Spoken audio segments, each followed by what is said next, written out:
Good morning, students. This is Rajbinder from Guru Nanak Public Senior Secondary School, Raiya. ਬੱਚਿਓ ਆਪਾਂ chemistry plus 1 ਦੀ chemistry ਕਰਦੇ ਪਏ ਹਾਂ। ਪਹਿਲਾ ਯੂਨਿਟ ਸਟਾਰਟ ਕੀਤਾ ਵਾ ਸਮ ਬੇਸਿਕ ਕਨਸੈਪਟ ਆਫ ਕੈਮਿਸਟਰੀ। ਜਿੱਦਣ ਦਾ ਸਟਾਰਟ ਕੀਤਾ ਦੇਖੋ ਆਪਾਂ ਕੀ ਪੜ੍ਹ ਲਿਆ।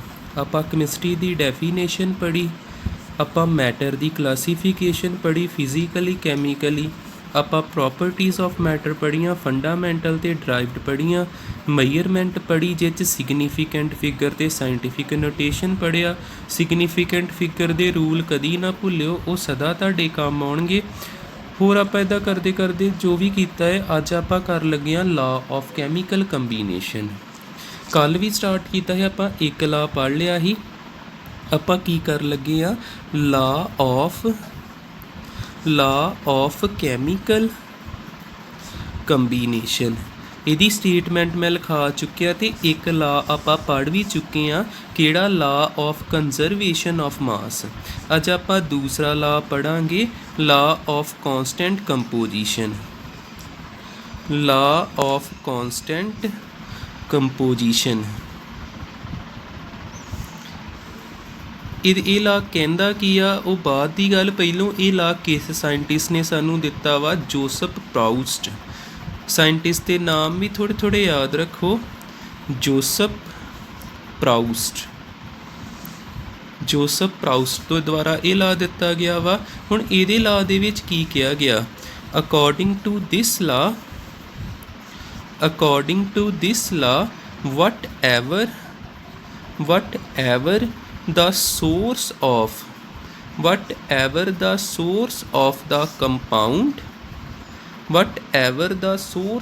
the compound may be the element combine in a fixed ratio by weight and volume. ਦੇਖਿਓ ਆਹ ਚੀਜ਼ਾਂ ਕਲੀਅਰ ਹੋਣਗੀਆਂ ਐਗਜ਼ਾਮਪਲ ਤੋਂ। ਐਗਜ਼ਾਮਪਲ ਹੁਣ ਜਿੱਦਾਂ ਮੈਂ ਕਹਾਂ ਵਾਟਰ ਸਾਨੂੰ ਕਿੱਥੋਂ ਮਿਲ ਸਕਦਾ? ਵਾਟਰ ਸਾਨੂੰ ਇੱਕ ਟੈਪ ਤੋਂ ਮਿਲ ਸਕਦਾ, ਕੋਈ ਵੀ ਨਲਕਾ ਟੂਟੀ ਹੈ ਉਹਦੇ ਤੋਂ ਪਾਣੀ ਮਿਲ ਸਕਦਾ, ਗਰਾਊਂਡ ਵਾਟਰ ਜਿਹੜਾ ਹੁੰਦਾ ਧਰਤੀ ਵਾਲਾ ਪਾਣੀ। ਜਾਂ ਪਾਣੀ ਸਾਨੂੰ ਕਿੱਥੋਂ ਮਿਲ ਸਕਦਾ? ਨਹਿਰਾਂ ਸਮੁੰਦਰਾਂ ਤੋਂ, ਰਿਵਰ ਤੋਂ ਮਿਲ ਸਕਦਾ, ਸਮੁੰਦਰਾਂ ਤੋਂ ਮਿਲ ਸਕਦਾ, ਸੀ ਤੋਂ ਮਿਲ ਸਕਦਾ, ਰੀਨਫਾਲ ਦੇ ਦੁਆਰਾ ਜਿਹੜਾ ਪਾਣੀ ਉਹ ਵੀ ਸਾਨੂੰ ਮਿਲ ਸਕਦਾ। ਹੁਣ ਵਾਟਰ ਦੇ ਦੇਖੋ ਆਪਾਂ ਕੀ ਕਿਹਾ ਵਾ? Whatever the source of compound may be, ਭਾਵੇਂ ਕੋਈ ਵੀ ਸੋਰਸ ਹੋਵੇ, ਭਾਵੇਂ ਉਹ ਧਰਤੀ ਦੇ ਹੇਠਾਂ ਤੋਂ ਪਾਣੀ ਕੱਢਿਆ ਗਿਆ, ਬਰਫ਼ ਖੁਰੀ ਫਿਰ ਪਾਣੀ ਬਣਿਆ, ਸਮੁੰਦਰਾਂ ਦਾ ਪਾਣੀ ਆ, ਬਰਸਾਤ ਦਾ ਪਾਣੀ ਆ, ਜਿੱਥੋਂ ਮਰਜ਼ੀ ਪਾਣੀ ਆਇਆ ਹੋਵੇ, ਉਹਦੇ ਜਿਹੜੇ ਐਲੀਮੈਂਟ ਆ ਹਮੇਸ਼ਾ ਫਿਕਸਡ ਰੇਸ਼ੋ ਵਿੱਚ ਕੰਬਾਈਨ ਰਹਿਣੇ। ਜਿਸ ਤਰ੍ਹਾਂ ਮੈਂ ਵਾਟਰ ਦੇ ਐਲੀਮੈਂਟ ਕਿਹੜੇ? ਇੱਕ ਹਾਈਡਰੋਜਨ ਅਤੇ ਇੱਕ ਆਕਸੀਜਨ। ਹੁਣ ਇੱਥੇ ਜੇਕਰ ਤੁਸੀਂ ਵੇਖੋ ਹਾਈਡਰੋਜਨ ਦਾ ਭਾਰ ਕਿੰਨਾ ਹੁੰਦਾ? ਇੱਕ ਜਾਣੇ ਦਾ 1 ਗ੍ਰਾਮ ਅਤੇ 2 ਜਾਣਿਆਂ ਦਾ 2 ਗ੍ਰਾਮ। ਆਕਸੀਜਨ ਦਾ ਭਾਰ ਕਿੰਨਾ ਹੁੰਦਾ? 16 ਗ੍ਰਾਮ। ਗ੍ਰਾਮ ਨਾਲ ਗ੍ਰਾਮ ਕੈਂਸਲ, 2 1 ਜਾਂ 2 2 8 ਜਾਂ 16। ਹੁਣ ਇੱਥੇ ਰੇਸ਼ੋ ਕਿੰਨੀ ਆ ਗਈ? 1:8। ਇਹੋ ਰੇਸ਼ੋ ਹੈਗੀ ਆ ਨਦੀ ਦੇ ਪਾਣੀ ਦੀ, ਇਹੋ ਰੇਸ਼ੋ ਹੈਗੀ ਆ ਸਮੁੰਦਰਾਂ ਦੇ ਪਾਣੀ ਦੀ, ਇਹੋ ਰੇਸ਼ੋ ਹੈਗੀ ਆ ਗਰਾਊਂਡ ਵਾਟਰ ਦੀ।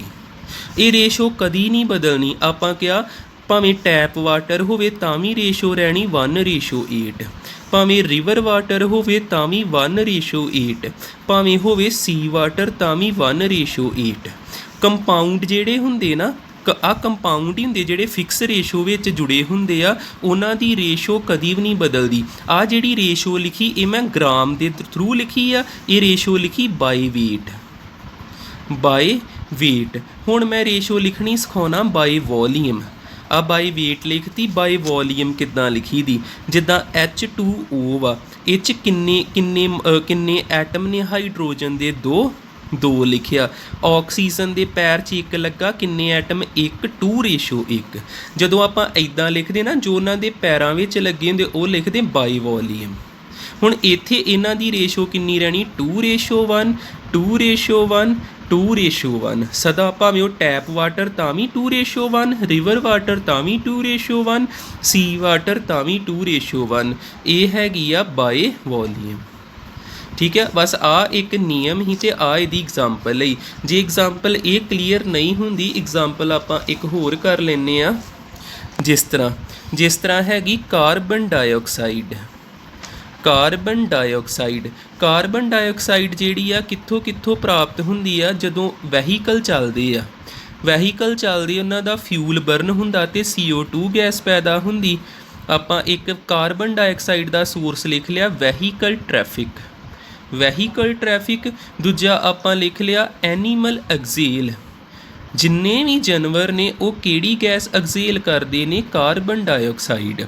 ਤੀਸਰਾ ਆਪਾਂ ਸੋਰਸ ਲਿਖ ਲੈਂਦੇ ਪਲਾਂਟਸ ਜਿਹੜੇ ਆ, ਇਹ ਵੀ ਜਿੱਦਾਂ ਆਪਾਂ ਕਹਿੰਦੇ ਨਾ, ਪਲਾਂਟਸ ਜਿਹੜੇ ਆ ਜਦੋਂ ਫੋਟੋਸਿੰਥੈਸਿਸ ਹੁੰਦਾ ਕਾਰਬਨ ਡਾਈਆਕਸਾਈਡ ਨੂੰ ਯੂਜ਼ ਕਰਦੇ ਆ, ਅਤੇ ਜਦੋਂ ਦੂਸਰਾ ਕੋਈ ਹੋਰ ਪ੍ਰੋਸੈਸ ਹੁੰਦਾ ਉਹਦੇ ਵਿੱਚ ਉਹ ਕਾਰਬਨ ਡਾਈਆਕਸਾਈਡ ਨੂੰ ਐਗਜ਼ੇਲ ਵੀ ਕਰਦੇ ਨੇ।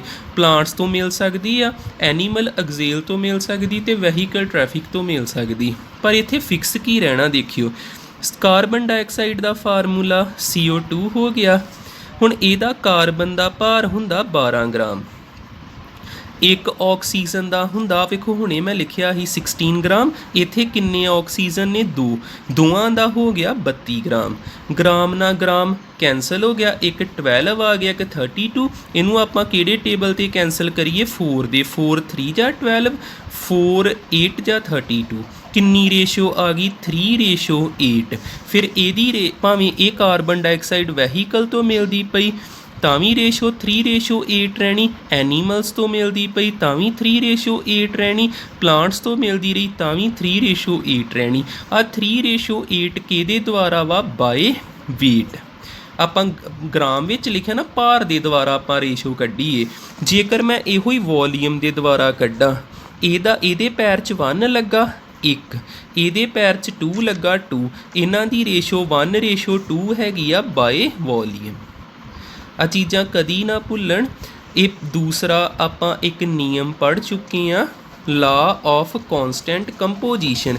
ਕੌਂਸਟੈਂਟ ਦਾ ਮਤਲਬ ਹੁੰਦਾ ਨਾ ਬਦਲਣਾ, ਇੱਕ ਸਮਾਨ ਰਹਿਣਾ। ਆ ਜਿਹੜੀ ਕੰਪੋਜੀਸ਼ਨ ਇਹ ਕਦੀ ਨਹੀਂ ਬਦਲਦੀ, ਭਾਵੇਂ ਜਿੱਥੋਂ ਮਰਜ਼ੀ ਚੀਜ਼ ਤੁਸੀਂ ਲੈ ਕੇ ਆ ਜਾਓ।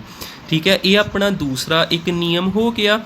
ਪੂਰਾ ਸਮਝ ਆਉਣਾ ਚਾਹੀਦਾ ਕਿਹੜੇ ਸਾਇੰਟਿਸਟ ਨੇ ਇਹਦੇ ਬਾਰੇ ਦੱਸਿਆ। ਨਿਯਮ 'ਚ ਦੱਸਿਆ ਕੀ ਗਿਆ ਵੀ ਭਾਵੇਂ ਵੇਟ ਦੇ ਥਰੂ ਰੇਸ਼ੋ ਕੱਢੋ, ਭਾਵੇਂ ਵੋਲੀਅਮ ਦੇ ਥਰੂ ਰੇਸ਼ੋ ਕੱਢੋ, ਰੇਸ਼ੋ ਹਮੇਸ਼ਾ ਕੀ ਰਹਿਣੀ? ਫਿਕਸ। 2 ਐਗਜ਼ਾਮਪਲਾਂ, ਇੱਕ ਪਾਣੀ ਦੀ, ਇੱਕ ਕਾਰਬਨ ਡਾਈਆਕਸਾਈਡ ਦੀ। ਠੀਕ ਹੈ, ਹੁਣ ਇਸ ਤੋਂ ਬਾਅਦ ਤੀਸਰਾ ਨਿਯਮ ਆਉਂਦਾ ਵਾ। ਫਿਲਹਾਲ ਠੀਕ ਹੈ, ਆਪਾਂ ਇੱਕ ਹੀ ਕਰਦੇ ਹਾਂ, ਉਹਦੀ ਵੀ ਲੈਂਥ ਵੱਧ ਜਾਣੀ ਆ। ਥੋੜ੍ਹਾ ਕਰੀ ਜਾਂਦੇ, ਜਿਹੜਾ ਸਾਨੂੰ ਚੱਜ ਨਾਲ ਸਮਝ ਆਈ ਜਾਵੇ ਉਹ ਨੈਕਸਟ ਡੇ ਆਪਾਂ ਕਰਾਂਗੇ। ਮੈਂ ਥੋੜ੍ਹਾ ਫਿਰ ਦੱਸ ਦਿੰਦਾ ਵਾਂ। ਕੱਲ੍ਹ ਆਪਾਂ ਕੀਤਾ ਹੀ ਲਾ ਆਫ ਕੰਜ਼ਰਵੇਸ਼ਨ ਆਫ ਮਾਸ। ਕਿਹੜੇ ਵਿਗਿਆਨੀ ਨੇ ਸਾਨੂੰ ਉਹ ਦਿੱਤਾ ਸੀ? ਐਂਟੋਨੀ ਲਵਿਊਜ਼ਰ ਨੇ। ਉਹਦੇ ਬਾਰੇ ਪੜ੍ਹਿਆ ਆਪਾਂ। ਅੱਜ ਆਪਾਂ ਕੀਤਾ ਲਾ ਆਫ ਕੌਂਸਟੈਂਟ ਕੰਪੋਜੀਸ਼ਨ, ਜੋਸਫ ਪ੍ਰਾਊਸਟ। ਇਹ ਸਿਰਫ ਆ ਦੇਖੋ, ਆ ਕੁਐਸਚਨ ਤੁਹਾਨੂੰ ਮੈਂ ਤਾਂ ਨਹੀਂ ਇੱਦਾਂ ਪਾਉਣ ਲੱਗਾ ਪੇਪਰ ਵਿੱਚ ਵੀ ਮੈਨੂੰ ਸਾਇੰਟਿਸਟ ਦਾ ਨਾਮ ਦੱਸੋ, ਪਰ ਇਹ ਆ ਵੀ ਆਪਣੀ ਨੌਲੇਜ ਦੇ ਲਈ ਅੱਗੇ ਕਿਤੇ ਕੰਮ ਆ ਸਕਦਾ ਵਾ, ਵੀ ਤੁਹਾਨੂੰ ਥੋੜ੍ਹਾ ਕੁ ਪਤਾ ਲੱਗੇ ਵੀ ਜੋ ਪੜ੍ਹਨ ਲੱਗੇ ਆ ਉਹ ਕਿਹਦੇ ਦੁਆਰਾ ਸਾਨੂੰ ਦਿੱਤੀ ਗਈ ਚੀਜ਼ ਆ। ਤਾਂ ਕਰਕੇ ਨਾਲ ਬ੍ਰੈਕਟ ਵਿੱਚ ਲਿਖਾਉਣਾ ਪਿਆ ਵਾ। ਐਗਜ਼ਾਮਪਲਸ ਦੇ ਵਿੱਚ ਆ ਪੂਰਾ ਦਿਮਾਗ 'ਚ ਬੈਠ ਜੇ ਵੀ ਵਾਟਰ ਦੀ ਰੇਸ਼ੋ ਕਿੰਨੀ ਹੁੰਦੀ ਬਾਈ ਵੇਟ? 1:8 ਬਾਈ ਵੋਲੀਅਮ 2:1। ਫਿਰ ਯਾਦ ਰਹਿ ਜੇ ਕਾਰਬਨ ਡਾਈਆਕਸਾਈਡ ਦੀ 3:8 ਬਾਈ ਵੇਟ, ਅਤੇ ਬਾਈ ਵੋਲੀਅਮ ਕੀ ਹੋ ਜਾਂਦੀ ਆ? 1:2। ਥੈਂਕ ਯੂ ਜੀ।